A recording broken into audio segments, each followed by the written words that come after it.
عادت امام اہل سنت الشاہ امام احمد رضا نے آگے لکھا.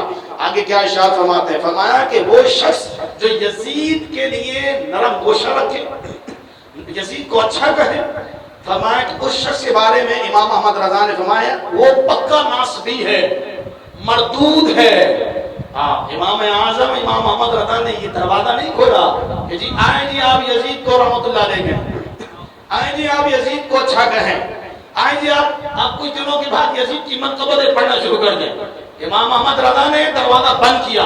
سنو، ہم اگر کوئی کافر کہتا ہم منع نہیں کریں گے، لیکن امام اعظم نے سکوت فرمایا، ہم سکوت فرماتے ہیں. لیکن امام حضور علیہ اس کے بارے میں حکم کیا ہے؟ جو یزید کو اچھا کہے، رحمت اللہ علیہ کہے، اور اس کو قسطنطنیہ کی حدیث بنا کر اس کو جنتی ثابت کرے، اور اس کو یوں کہہ کر خاموش کروائے کہ وہ جس صحابی کا بیٹا ہے، تو اس کے بارے میں حضور علیہ آپ بتائیں کیا حکم ہے؟ فرمایا پکا ناصبی ہے، فرمایا مردود ہے، اس کا اہل سنت و جماعت سے کوئی تعلق نہیں، کیونکہ اس نے حضرت بطول زہرا ونی مرتضیٰ اور خود سید الانبیاء صلاۃ والسلام کا دل دکھایا، اور خود اللہ واحد و قہار کو ایذا پہنچائی.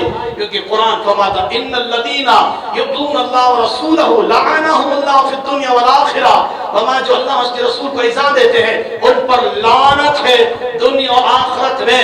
تو امام احمد رضا نے فرمایا ہم اپنی لعنت بھی ضائع نہیں کرتے. یزید اگر کفر کا مستحق تھا وہاں پہ غرق ہو، لعنت کا مستحق تھا وہاں پر غرق ہو، جس چیز کا مستحق تھا وہاں پر غرق ہو. ہم تو یوں کہتے باغ جنت کے ہیں بہرے، مدح خانے اہل بیت، تم کو مجدہ نار کا ہے دشمنان اہل بیت.